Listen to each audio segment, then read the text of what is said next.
Subscribe करें अपने YouTube channel learn about medicine को और बेल आइकन दबाएं लेटेस्ट नोटिफिकेशन पाने के लिए। वेलकम फ्रेंड्स, स्वागतम दोस्तों। आज के इस वीडियो में हम गले के इन्फेक्शन, थ्रोट इन्फेक्शन को ठीक करने के लिए प्रयोग लाई जाने वाली अलग अलग एंटीबायोटिक दवाओं के बारे में जानेंगे, जिनका प्रयोग मरीज में आवश्यकता के अनुसार लिया जाता है। गले का इन्फेक्शन का नाम लेते ही दिमाग में ज़्यादातर एक ही एंटीबायोटिक दवा आती है, वह है एजिथ्रोमाइसिन टेबलेट। अभी आपके दिमाग में कौन सी एंटीबायोटिक दवा का नाम आया है, कमेंट बॉक्स में लिखें। यहाँ सिर्फ एक यही दवा नहीं है जिसका प्रयोग गले के इन्फेक्शन को ठीक करने के लिए लिया जाता है। कई अन्य प्रकार की दवाइयाँ भी हैं, उन्हें हम आगे जानेंगे। अभी हम जान लेते हैं यह इन्फेक्शन क्या है, इससे जुड़ी हुई कौन कौन सी बीमारियाँ हैं। तो जैसा कि इसके नाम से ही पता चल रहा है कि यह गले में होने वाला एक इन्फेक्शन है जो गले के अंदर की तरफ होता है, जिस कारण से गले में सूजन आना, कुछ निगलते समय तेज दर्द होना, गले के बाहर की तरफ भी सूजन दिखाई दे सकती है। स्थिति ज़्यादा बिगड़ने पर व्यक्ति को बुखार आना, यह सभी समस्याएं प्रमुख रूप से दिखाई देती है। और इसके अंतर्गत जो बीमारियां आती है उसमें फेरेंजाइटिस तथा टॉन्सिलाइटिस प्रमुख है। इन बीमारियों के अलावा लंबे समय तक खांसी चलने पर भी गले में दर्द हो सकता है, कोई चोट लगने के कारण गले में दर्द हो सकता है, और पेट में ज़्यादा गैस बनने के कारण भी कई बार जलन तथा गले में दर्द होने की समस्या होती है। अब हम गले के इन्फेक्शन को ठीक करने के लिए प्रयोग लाई जाने वाली अलग अलग एंटीबायोटिक दवाओं के नाम तथा उनकी डिटेल जान लेते हैं। दवाओं के नाम जैसे कि पेनिसिलिन, एजिथ्रोमाइसिन, सेफुरोक्सिम, सेफोडोक्सिम, एरिथ्रोमाइसिन, रॉक्सीथ्रोमाइसिन, एमोक्सिसिलिन तथा क्लेवुलेनिक एसिड कॉम्बिनेशन की टेबलेट, यह प्रमुख प्रयोग लाई जाने वाली दवाइयाँ हैं। इसके अलावा भी कुछ डॉक्टर सिप्रोफ्लॉक्सोसिन, लिवोफ्लॉक्सोसिन इनका भी प्रयोग करते हैं। पेनिसिलिन, इस टेबलेट को आप पेनिसिलिन जी टेबलेट के नाम से जानते हैं, जिसे आप पेनटेड्स टेबलेट के नाम से मेडिकल स्टोर पर खरीद सकते हैं। यह tablet 2 lakh unit, 4 lakh unit तथा 8 लाख यूनिट की स्ट्रेंथ में बनाई जाती है, जिसे क्रमशः 200 मिलीग्राम, 400 मिलीग्राम तथा 800 मिलीग्राम की स्ट्रेंथ भी कहते हैं। थ्रोट इन्फेक्शन के लिए पेनिसिलिन फर्स्ट लाइन ट्रीटमेंट के रूप में प्रयोग लाई जाने वाली एक दवा है, लेकिन पेनिसिलिन की शॉर्टर हाफ लाइफ होने के कारण इसे हर 4 से 6 घंटे में देना पड़ता है। इसी कारण से इसका प्रयोग ज़्यादा नहीं किया जाता। यह टेबलेट वयस्क मरीज में 125 मिलीग्राम से लगाकर 312 मिलीग्राम प्रति 4 से 6 घंटे तक दी जाती है। एजिथ्रोमाइसिन, यह एक मैक्रोलाइड ग्रुप की एंटीबायोटिक दवा है जो बैक्टीरिया में प्रोटीन सिंथेसिस को रोककर बैक्टीरियल इन्फेक्शन को ठीक करने का कार्य करती है। इस टेबलेट को आप एजी टेबलेट, एजिथ्राल टेबलेट आदि नाम से मेडिकल स्टोर पर खरीद सकते हैं।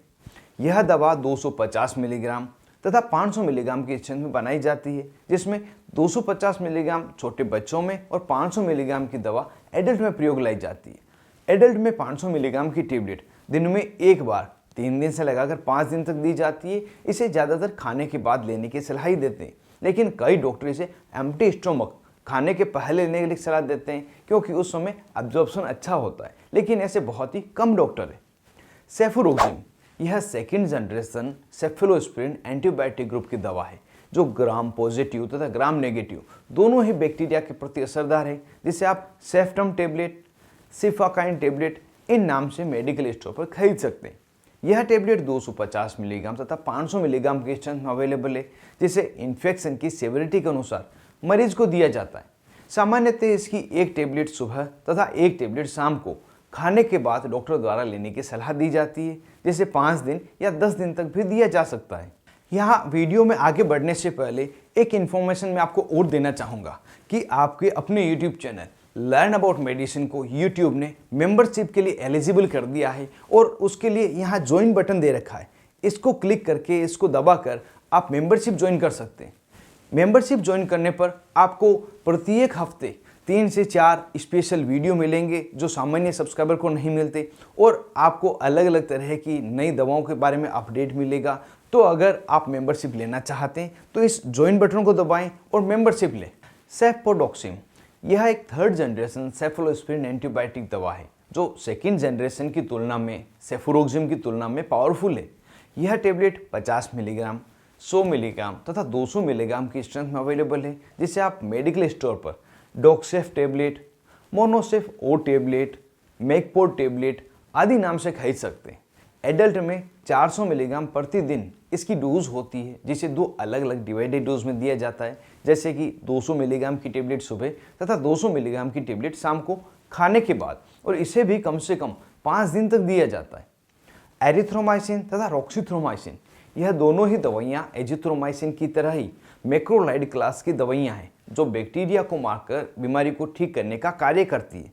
यहाँ पर एरिथ्रोमाइसिन को आप एरिथ्रोसिन टेबलेट तथा एरिसिन टेबलेट इन नाम से मेडिकल स्टोर पर खरीद सकते हैं। साथ ही यह 250 मिलीग्राम तथा 500 मिलीग्राम की छंद में बनाई जाती है। रॉक्सीथ्रोमाइसिन, जिसकी सबसे पॉपुलर ब्रांड रॉक्सिड टेबलेट है, यह 150 मिलीग्राम तथा 300 मिलीग्राम की स्ट्रेंथ में बनाई जाती है। वयस्क मरीज में पूरे दिन में 300 मिलीग्राम रॉक्सीथ्रोमाइसिन दिया जाता है। यदि 150 मिलीग्राम की टेबलेट दी जाएगी तो इसे दिन में 2 बार, और 300 मिलीग्राम की टेबलेट दी जाएगी तो दिन में 1 बार लेने की सलाह दी जाती है। इस टेबलेट को 5 दिन से लगाकर 10 दिन तक लगातार आवश्यकता के अनुसार दिया जाता है। एमोक्सिसिलिन तथा एमोक्सिसिलिन क्लेवुलेनिक एसिड कॉम्बिनेशन की टेबलेट, यह दोनों ही दवाइयाँ पेनिसिलिन ग्रुप के एमिनोपेनिसिलिन क्लास की दवा है, जो पेनिसिलिन जी की तुलना में लॉन्ग एक्टिंग होने के कारण पेनिसिलिन जी से ज़्यादा प्रीफर की जाती है। यहाँ एमोक्सिसिलिन तथा एमोक्सिसिलिन क्लेवुलेनिक एसिड दोनों ही टेबलेट समान है, सिर्फ इसमें क्लेवुलेनिक एसिड का डिफरेंस है, जिसे एमोक्सिसिलिन से रेसिस्टेंट डेवलप हो जाने पर दिया जाता है। सामान्यतः यह कैप्सूल दिन में 2 बार या दिन में 3 बार आवश्यकता के अनुसार खाने के बाद लेने की सलाह दी जाती है, जिसे कम से कम 5 दिन लेना होता है। सिप्रोफ्लॉक्सासिन तथा लीवोफ्लॉक्सासिन, यह दोनों ही दवाइयाँ फ्लूरोक्विनोलोन क्लास की दवा है।